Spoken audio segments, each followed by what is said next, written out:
Roumanie, delta du Danube, un dédale de canaux qui sépare la Roumanie de l'Ukraine. Nous sommes à la frontière orientale de l'Union européenne. Pas facile de contrôler ce labyrinthe aquatique qui mène à Sulina, petit port situé à l'embouchure du Danube et de la mer Noire. Sous nos yeux, la police roumaine met la main sur un réseau de braconniers enchevillés avec des passeurs ukrainiens. Après une courte traque, ils seront arrêtés sans ménagement. À terre, tout le monde à terre.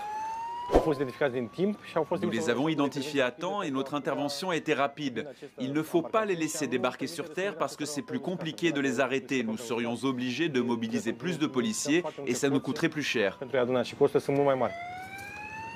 4 personnes sont arrêtées. Il s'agit de locaux qui connaissent tous les recoins du delta.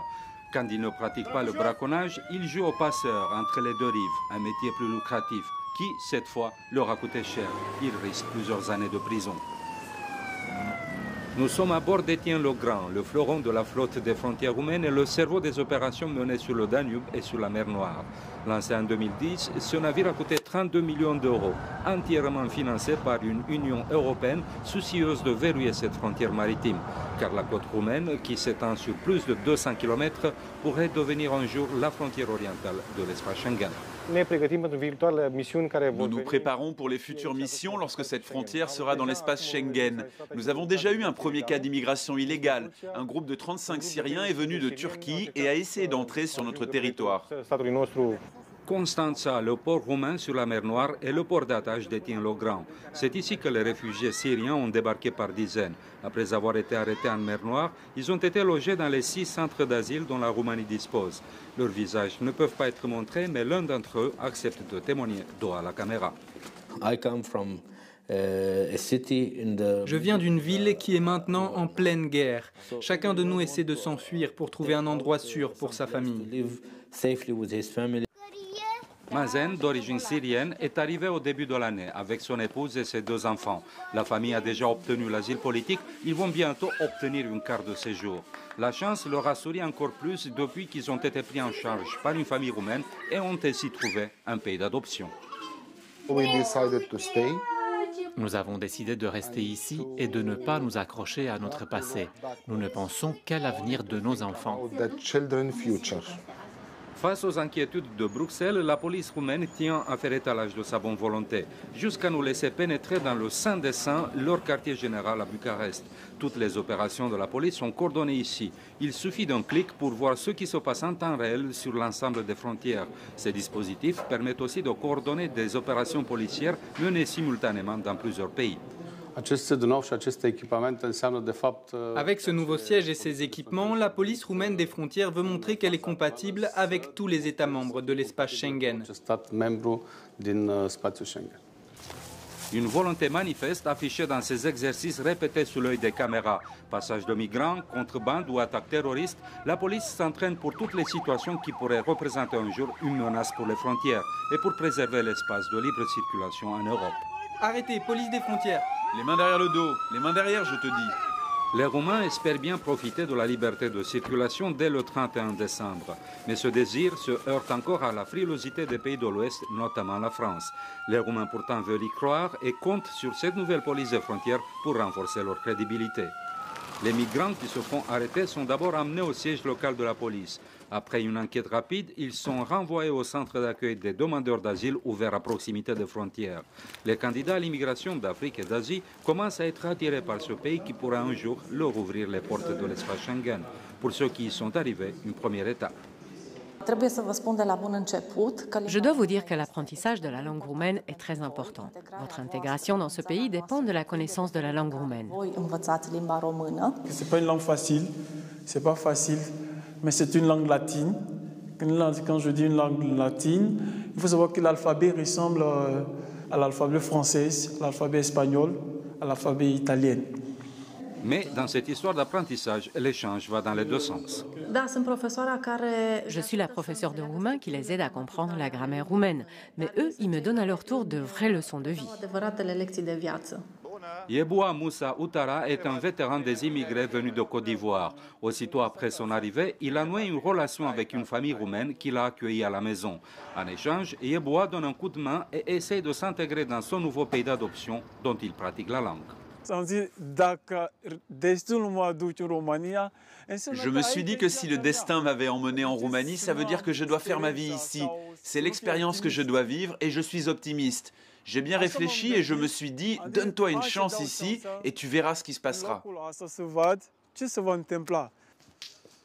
Yeboah a trouvé une maison et une famille. Il vit en Roumanie depuis quelques années et au lieu de partir en Europe de l'Ouest comme les nouveaux arrivants, il a préféré commencer des études de droit dans son nouveau pays d'adoption.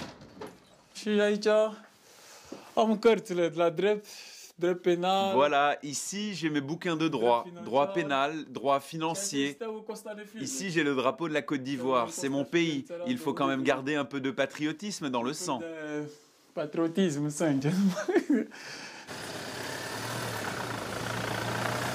La frontière avec l'Ukraine s'étend sur environ 700 km. À Almeu, un village au nord-ouest du pays, pas de rivière, mais des champs. En fait, ils sont truffés de détecteurs. En outre, un câble très sensible, d'une longueur de 40 km, est enterré ici. Ce système agit sur la base d'un capteur sismique. Il suffit de marcher dessus pour que l'image soit automatiquement transmise au centre de contrôle de notre secteur. Les alertes accompagnées d'images sont transmises au siège de la police. Cette nouvelle façon de surveiller la frontière a découragé aussi bien l'immigration que la contrebande. Selon les rapports de la police, personne n'ose plus passer ici, sauf le gibier qui ne s'inquiète guère des capteurs de la police. Là, on voit un troupeau de sangliers qui sont en train de passer la frontière d'Ukraine en Roumanie. Les frontières roumaines s'étendent sur plus de 3000 km. Les policiers de Frontex, le réseau européen des polices de frontières, s'y rendent souvent en mission. Français, Belges, Britanniques, Italiens, Espagnols, les policiers roumains ont vu passer des collègues de toute l'Europe. Laurent est policier français et travaille aux côtés des Roumains dans les missions encadrées par Frontex. L'expertise effectuée par ces policiers servira plus tard aux rapports européens qui vont évaluer le niveau de la police roumaine. Après avoir été vérifiés par les policiers roumains, les passeports sont soumis à un deuxième contrôle. Les données sont saisies dans ces ordinateurs qui sont reliés au système informatique européen. C'est vrai qu'on a eu l'occasion d'avoir des échanges en matière de fraude documentaire et on s'aperçoit que c'est quasiment le même type de documents qu'on voit ici comme ceux qu'on peut voir en France. Un peu plus loin, au nord du pays, le relief change et les problèmes de la police aussi. Les passeurs connaissent chaque recoin des petites montagnes qui entourent la ville de Sighet. Nous sommes au nord du pays, à proximité de la frontière roumano-ukrainienne. La contrebande est devenue un marché juteux pour ces paysans qui vivent de leur bétail ou de la petite agriculture de subsistance. Le calme de la Roumanie profonde n'est qu'apparent. Arrêter la contrebande dans ces contrées recouvertes de forêts très denses est un défi pour la police.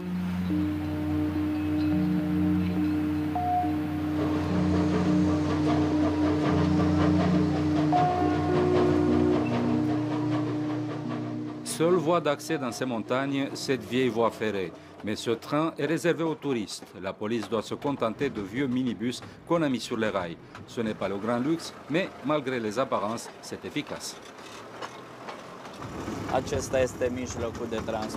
C'est le seul moyen de transport dont on dispose pour l'instant dans cette zone. Nous nous déplaçons sur la voie ferrée qu'on utilise pour les exploitations forestières. Après un voyage de 3 heures, nous arrivons à destination. Un petit poste de police perdu au milieu des forêts sauvages, terrain de jeu des contrebandiers en provenance d'Ukraine. Et le relief joue en leur faveur. Nous sommes à une altitude de 1000 mètres. Nous avançons vers la frontière avec l'Ukraine qui se trouve à 9 km d'ici. C'est une route forestière, il faut marcher 3 à 4 heures. L'équipe de Radu a des renseignements sur une opération de contrebande à grande échelle qui se prépare. Les contrebandiers essaient de profiter de la pluie qui rend le terrain très difficile d'accès. Des renforts arrivent, le coup de filet est prévu pour cette nuit. Quelques dizaines d'hommes chargés de cigarettes se déplacent en file indienne depuis l'Ukraine. La police décide d'intervenir. À terre, tout le monde à terre. Police, ne bougez plus. Lorsque la police frappe dans cette fourmilière, chacun essaie de sauver sa peau. 38 contrebandiers sont amenés, sauf 2 qui ont pris la fuite dans la forêt. La police les a capturés dans la matinée. Là, on va les interroger sur place. Vous venez d'où? De Sighetul Marmației. Et vous? Vous êtes domicilié où? À Sighetul Marmației. Non, dans la commune de Bogdan Voda. Je m'appelle Liviu Gheorghe. Vous faites quoi ici? On est là pour des cigarettes. Vous avez quelle cigarette? Allez, ouvrez-moi ça. Les deux jeunes avaient abandonné leur caisse dans la forêt en fuyant les policiers, mais ils ont été rattrapés dans la matinée à la lisière de la forêt. 1000 paquets de cigarettes par caisse, 2000 € de bénéfices pour un transport, c'est l'équivalent de 4 mois de salaire pour un policier. C'est la marque Viceroy.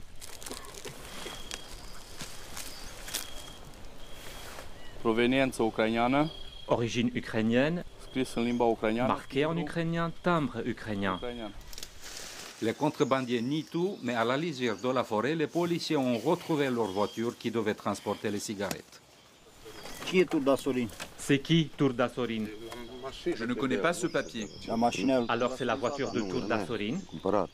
Non, elle est à moi. Je l'ai achetée. Les jeunes arrêtés essaient de jouer les innocents, mais ils ont du mal à défendre leur cause. Cette voiture leur appartient et ils finissent par admettre qu'elle était destinée à transporter les cigarettes de contrebande. Ils risquent quelques années de prison. Si j'avais su, je ne serais pas venu. J'aurais mieux fait d'aller cueillir des noix pour les vendre sur le marché. J'ai fait une grosse connerie. Migration et contrebande, la Roumanie est confrontée au même défi que les autres pays européens. En 2013, la police a compté 14 000 infractions sur les frontières, dont la plupart concernaient des affaires de contrebande. Plus de 700 personnes ont été arrêtées après avoir traversé illégalement la frontière et une cinquantaine de passeurs se retrouvent actuellement en prison. Mais l'adhésion à l'espace Schengen risque d'être repoussée une fois de plus. L'Europe de l'Ouest demande à la Roumanie de régler d'abord ses problèmes de corruption endémique avant de bénéficier de la liberté de circulation. Un pari qui n'est pas gagné d'avance.